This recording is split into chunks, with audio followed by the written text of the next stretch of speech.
Yes, I surrender. I surrender. I surrender. I surrender. I surrender. I surrender.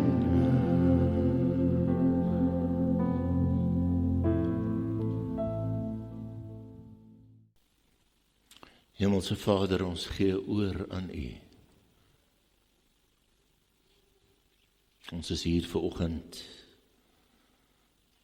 om te luister. Te luister na U stem. Open ons oë en verstand, sodat ons die wonders van die woord kan sien. Lei ons deur die Heilige Gees in alle waarheid. En maak ons harte ontvanklik vir die saad wat vandag gesaai word. Vir ons deur die woord met 'n lewende hoop, sodat ons versterk en bemoedig hier sal uitstap, om U lig in die wêreld te laat skyn. Ons bid dit in Jesus se naam. Amen.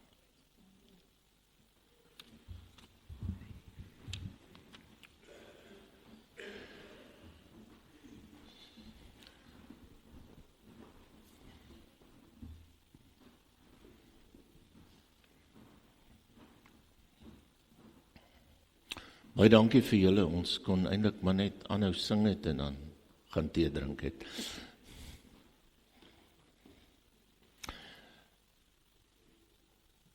Ja, dit is altyd 'n voorreg om hier te wees, mens sou nou graag onder ander omstandighede hier wou wees, maar dis hoe dit uitwerk en ons dank die Here dat ons steeds die woord kan bring. En nou sit 'n paar van julle hier en jy het eintlik gekom om te hoor oor vas. Ek is jammer, ek gaan nie preek oor vas nie. Jy sal weer moet kom om daai boodskap te kry. Ons tema vanoggend is hoopgewers. Hoopgewers. En ons gaan lees uit 2 Korintiërs 1. 2 Korintiërs 1, daarvan vers 3 af. As ek die Bybel bietjie hoog hou, alles het so vinnig gebeur vanoggend, dat ek nie eens 'n bril ingepak het nie. So ek weet nie eens wie se Bybel die is nie, maar hy is daarom groot genoeg om te lees as ek hom naby hou.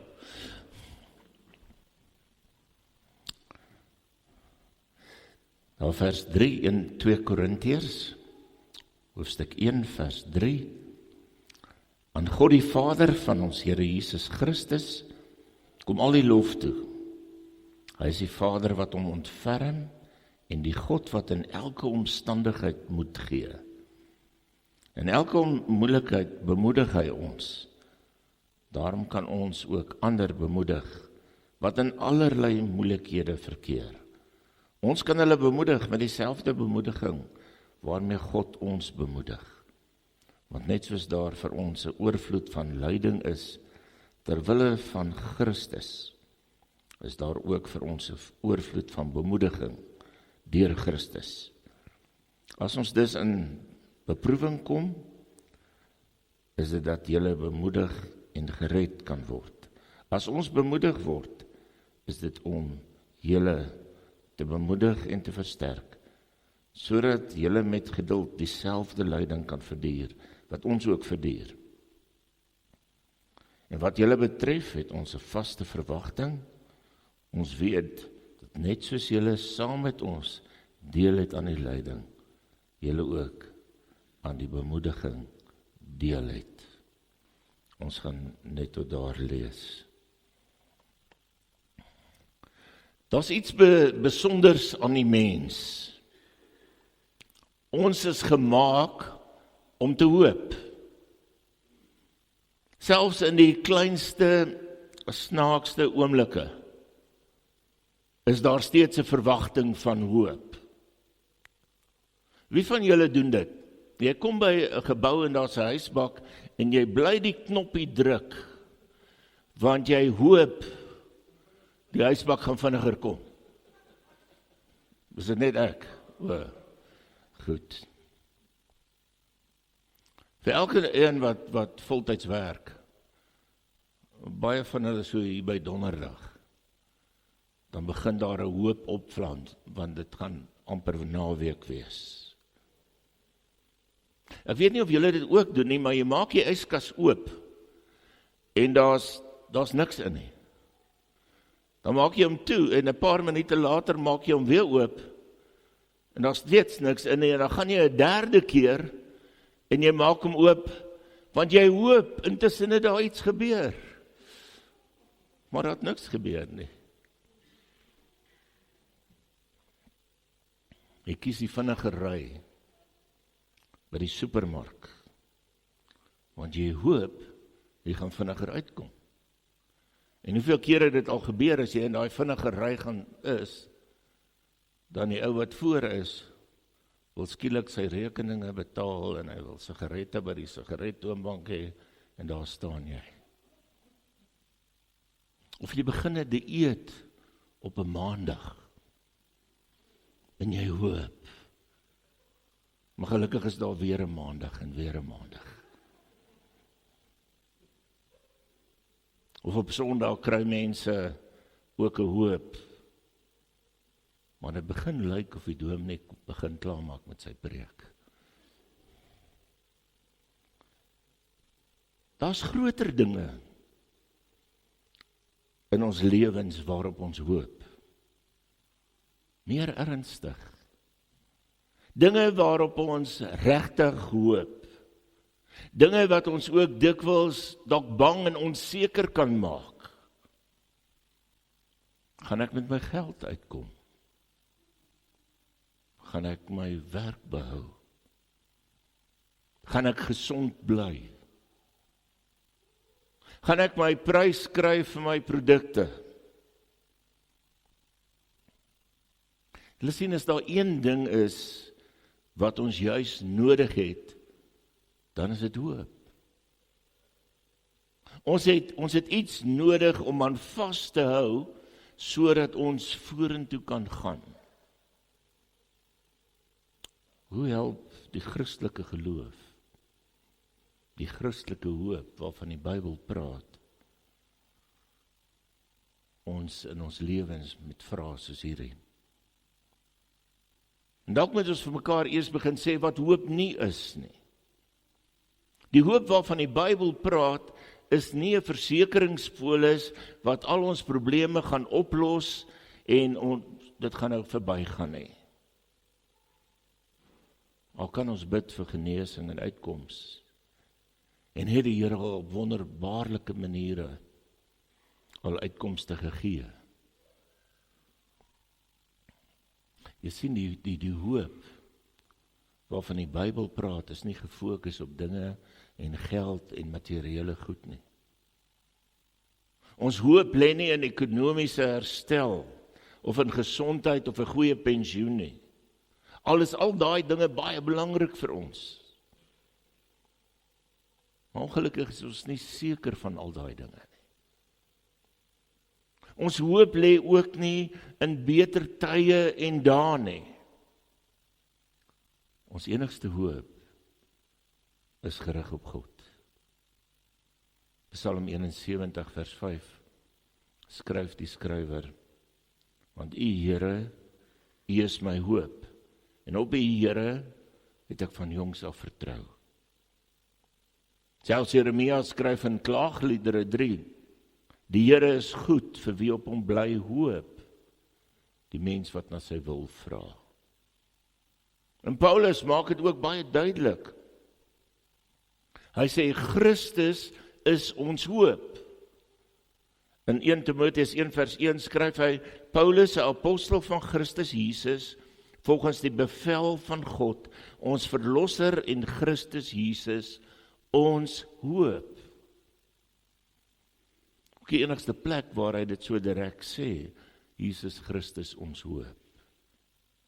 Hy sê nie bloot, Christus gee vir ons hoop, nie? Hy sê, Jesus is self die bron, die inhoud, die fundament van ons hoop. En dis die inleiding. Want eintlik wil ek daarby uitkom dat jy moet besef dat jy ook 'n hoopgewer is. As Jesus Christus in jou is, as hy jou hoop is, dan moet jy daardie hoop deel. Die vraag is natuurlik altyd hoe. En ons het dit gelees, 2 Korintiërs 1 vers 4. In elke moeilikheid bemoedig hy ons. Daarom kan ons ander bemoedig wat in allerlei moeilikhede verkeer. Ons kan hulle bemoedig met dieselfde bemoediging waarmee God ons bemoedig. Want net soos daar vir ons 'n oorvloed van lyding is ter wille van Christus, is daar vir ons 'n oorvloed van bemoediging deur Christus. Wat Paulus hier sê, hy sê, waar Christus mense bemoedig, word hoop gebore. Ons kan dit dalk anders te sê, ons kan sê, bemoediging is die taal waardeur God hoop in 'n moedelose hart laat herleef. En verstaan vanoggend mooi, bemoediging en hoop is nie dieselfde ding nie. Maar is een van die maniere, bemoediging is een van die maniere waar God hoop in ons skep. Wanneer Christus ons bemoedig, verander hy nie altyd ons omstandighede nie. Hy verander ons perspektief. En wanneer ons perspektief verander, word hoop gebore. Daarom kan soveel mense wat deur Christus bemoedig is, hoopgewers verander word. Sien jy jouself as 'n hoopgewer? Jy sien, wanneer God jou bemoedig, rus hy jou toe om ander te bemoedig. Jy word bemoedig om te bemoedig. God herstel, God bemoedig, God gee vir jou hoop. Nie net sodat net jy beter moet voel nie, maar jy word met hoop bemoedig sodat jy ander kan bemoedig. Dis wat Paulus hier sê, hy sê eintlik, dis die waarde, die sin van swaar kry. Die sin van swaar kry vir kinders van die Here, ja, lê daarin dat God vir ons wys wie hy is. Maar dat ons ook iets het om ander te gaan bemoedig. En so word ons eintlik God se profete van bemoediging. Dink bietjie oor jou eie lewe. Party van julle is ouer, party is jonger. Staan net vir 'n oomblik stil. Dink oor jou lewe. En dink hoe God jou gebring het. Van geboorte af. Deur al die vreugdes, deur al die swaar kry, deur al die blydskap, deur al die pyn. Dink 'n bietjie hoe God uitkoms gegee het. Hoe hy genees het. Hoe hy wonderbaarlik gelei het. En dis hoe die Here ons voorberei. Sodat as ons dit herken, dat ons kan weet, ons het daardie hoop in ons. En ons kan dit met ander deel. Ons mag dit nie vir onsself hou nie. Want daar's iemand anderste wat op jou pad kom, wat dalk bemoediging nodig het. En as ons dit net kan snap, die oomblik as ons kan snap dat die Here ons bemoedig, sodat ons ander kan bemoedig, dan word jy self bemoedig. Wie ken daai liedjie? Ou liedjies, kies vir die jonger mense. Tie a yellow ribbon round the old oak tree. Nee? Ja, mooi lied. Waaroor gaan dit? Dit gaan oor hierdie ou wat uit die tronk uitkom. En hy ry op die bus. En hy sê vir die mense, as ek by die bushalte kom, waar ek moet afklim, en julle is nie daar nie, dan verstaan ek sal net op die bus bly, en verder ry. En wat gebeur toe hy by daai bushalte kom? Die mense het hierdie klomp ribbons, nou kry ek nie die Afrikaanse woord nie, linte, in hierdie boom, die boom mee versier. Om daardeur te sê, jy is welkom, ons ontvang jou terug. Nou wil ek vir julle vra, wie is die meeste bemoedig? Hy, of die mense wat die linte in die bome opgesit het? As ons ander bemoedig, word ons self bemoedig. 'n baie bekende teoloog skryf op 'n stadium, hy sê, hoop word gebore, daar waar ek bo my eie wanhoop uitstyg, deur betrokke te raak in die vreugde en die pyn van ander. Hoop groei, daar waar ek met ander kommunikeer. So as jy hoop wil hê, as jy bemoedig wil word, gaan bemoedig iemand anders. As jy wil met hoop lewe, gaan bedien hoop. Want hoe meer jy bemoedig, hoe meer bemoediging gaan jy self ontvang. Ons doen dit nie altyd nie. Wanneer iemand seer het, dan wil ons gou daardie seer met 'n pleistertjie regmaak. Ons sal veral vir die man sê, wees sterk, moenie huil nie. Wanneer ons sien iemand verkeer in moeilikheid, dan wil ons so vinnig as moontlik net 'n antwoord gee, want ons weet nie regtig wat om te sê nie. Ons gryp na maklike antwoorde. Doe maar. Die Here weet die beste. Sal ons vir die man sê wat sy werk verloor het. Hy weet nie wat's die beste nie. Die Here kies altyd die mooiste blom in sy tuin. Sê ons vir die ouers wat 'n kind aan die dood moes afstaan. Ag toe maar, môre sal weer beter wees. Probeer ons hoop gee vir die moedeloses. Dit is eintlik leë, optimistiese antwoorde. Dit is nie om vir iemand hoop te gee nie.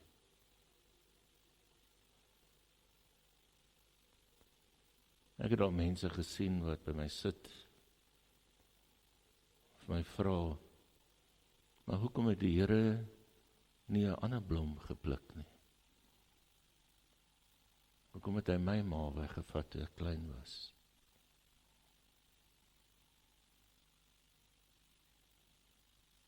Wat is hoop dan? Hoop is 'n verklaring dat ek aan God vashou. En dat ek God vertrou met my hele wese. Dis die aanvaarding dat ongeag hoe die omstandighede rondom my lyk en hoe die wêreld rondom my lyk, God die heelal en my in sy hande vashou. Sien die evangelie van Jesus Christus, die goeie nuus van God se liefde, maak ruimte vir pyn sonder antwoorde, vir klaagriede, vir woede, vir vrae. Ons kan nie, omdat ons glo dat Christus ons hoop is, iemand se seer reg dokter nie. Net God kan. Maar ons kan omgee. En ek het dit vanoggend gesien, hierdie gemeente, hoe hulle omgee. En ek eer die Here vir julle.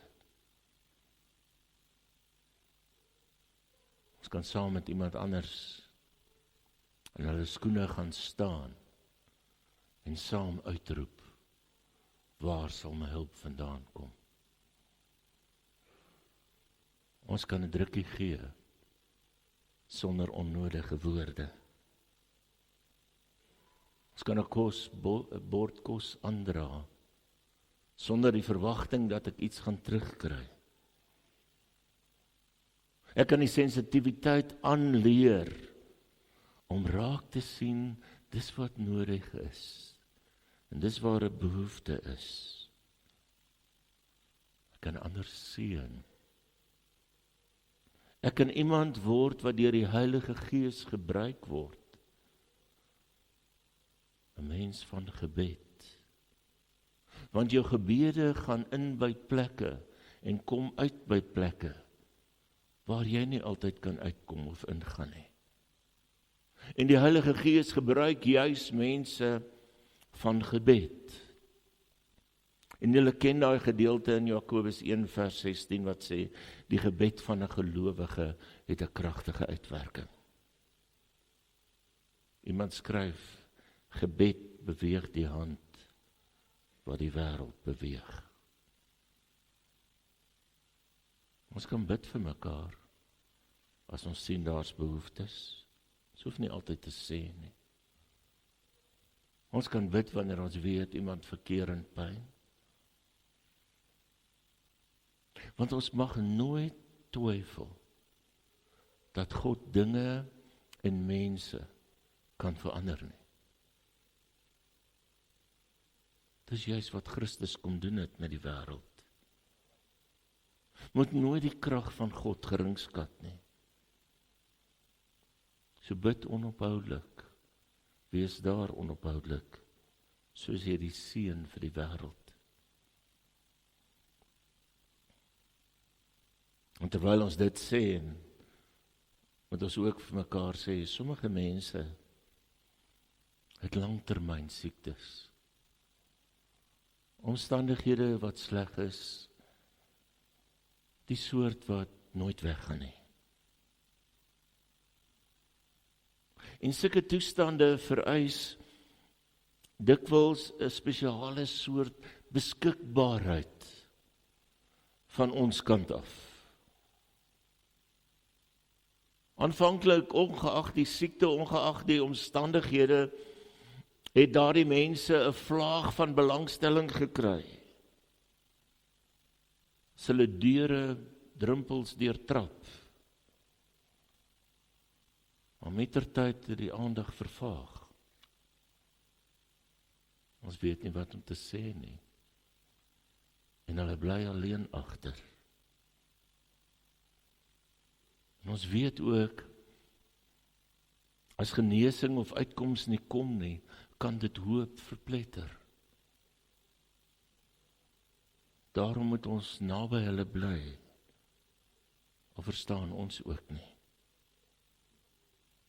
Die tyd is nou dat ons vir ander hoop en ondersteuning sal gee. Dat ons daar sal wees, beskikbaar sal wees. Want party het hoop nodig. Niemand kan altyd sterk wees nie. Selfs sterk mense kan op 'n stadium kom en klein en swak voel. En dalk het net jy op daardie oomblik die reserves om te kan vertroos en te kan bemoedig. Wat ek nie vanoggend sê is dat jy nou vir almal wyd en suid skielik moet mooi versies en skrifgedeeltes stuur nie. Maar partykeer lê die Here iemand op jou hart en jy weet, hierdie persoon het bemoediging nodig. Wil jy dalk nie dan dalk bel nie? of iets bemoedigings deurstuur nie, en jy gaan baie keer getuig, dit was nie die inhoud van wat jy gesê het, of die inhoud van wat jy gestuur het nie, maar die tydsberekening van toe jy dit gedoen het, wat die verskil gemaak het. Ons kan ander bemoedig. Ons moet twee goed vir mekaar sê. Ek kan net bemoedig as ek self moed het. Ek kan net aanraak as ek self deur God aangeraak is. Ek kan net seën as ek self geseënd is. En as ek in Christus is, dan kan ek ander seën. Want jy kan net gee wat jy het, sê Paulus. Daarom moet ons elkeen 'n besluit neem. Ek wil deel wees van God se span bemoedigers. Jy kan dalk dink jy is nie goed genoeg nie, jy kan dalk dink jy het nie die regte antwoorde nie, jy kan dalk dink ek ken nie die Bybel goed genoeg nie. Of watter rede jy ook al kan uitdink. Maar God wil elkeen van ons gebruik, hy wil jou gebruik. Jy moet net 'n keuse maak. Miskien sit jy vanoggend hier en jy sê, maar ek het self bemoediging nodig. En ek bid dat die Here se troos en bemoedigheid en teenwoordigheid, dat jy dit sal ervaar. En dat hy jou sal oplig uit die situasie waarin jy nou is, sodat jy ook 'n hoopgewer kan wees. Mag jy leer om vir ander te bid, selfs al het jy nie al die antwoorde nie. Mag jy vrede soek, selfs terwyl versoeking en stryd in jou woed. Mag jy, terwyl jy dalk self genesing nodig het, 'n instrument van vrede vir ander wees. Mag jy 'n ligdraer wees, al is dit donker rondom jou. Mag jy aanhou glo, ook terwille van ander, al is daar twyfel in jou. Mag jy hoop uitdra, selfs wanneer jou eie hart nog wag op antwoorde van God af. En dis die wonder van die evangelie. God wag nie tot ons volmaak is, voordat hy ons wil gebruik nie. Hy gebruik gebroke mense om genesing te bring. Moedelose mense om hoop te verkondig. En die wat self deur Christus bemoedig is, om die ander met dieselfde bemoediging te versterk. So mag jy die een wees wat 'n verskil maak. Mag jy die een wees wat jouself oopmaak. Ons het net al gesê, as surrender. Mag jy surrender, sodat die krag van God deur jou kan werk. En begin die Here vertrou, dat hy deur jou werk. Jy wat deur God bemoedig is jy bereid om 'n hoopgewer te wees. Amen. Kom ons bid saam. Dankie Here dat U juis vir ons gebroke mense met ons eie stryd wil gebruik om ander te bemoedig. Ons eer U daarvoor. Dankie Here dat ons elkeen in hierdie gebou en elkeen wat graag hier wou wees, maar nie kan nie, as gevolg van omstandighede, en U kan opdra en sê, Here, wees U hulle hoop, en mag hulle daardie hoop uitdeel. Hulle wat ook volgend hier sit en self bemoediging en hoop nodig het, bid Here dat U hulle nou sal aanraak. Ons bid vir elkeen wat daar in die hospitaal is. Dink aan Pieter, ons dink ook aan Andries se familie en elkeen ander, wie se name ons nie ken nie. Skenk Here vir hulle hoop dat hulle sal weet, U is die enigste hoop. En dis waarin ons vashou. Ons bid vir hierdie nuwe kwartaal, ook vir hierdie gemeente, Here, 'n besige kwartaal waarin baie dinge beplan word, gedoen gaan word. En ons bid, Here, dat in alles wat gedoen word, ons oë gerig sal wees op U, en op U alleen, sodat ons dit ter wille van U sal doen. Dankie, Here, dat ons dit kan bid. In Jesus se naam. Amen.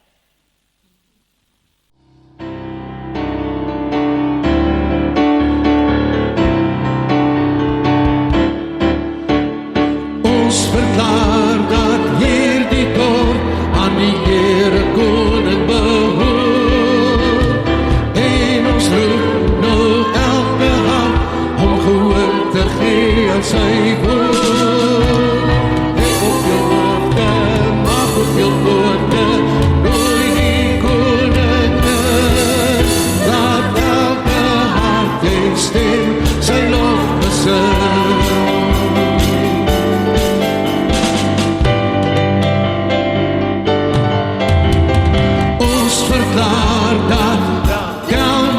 Aan die Here Koning behoort. En ons roep nou elke hart om gehoor te gee aan sy woord. Leg op jou hoofde, mag op jou woorde, nooi die Koning in. Laat elke hart en stem sy lof besing.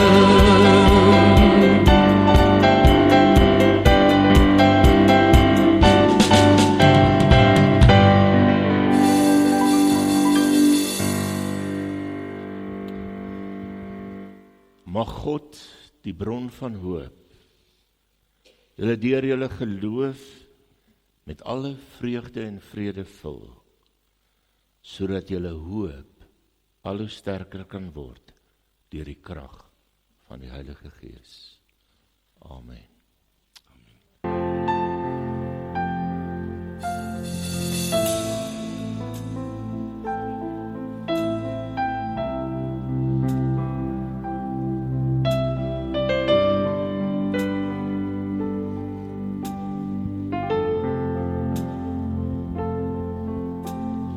Here I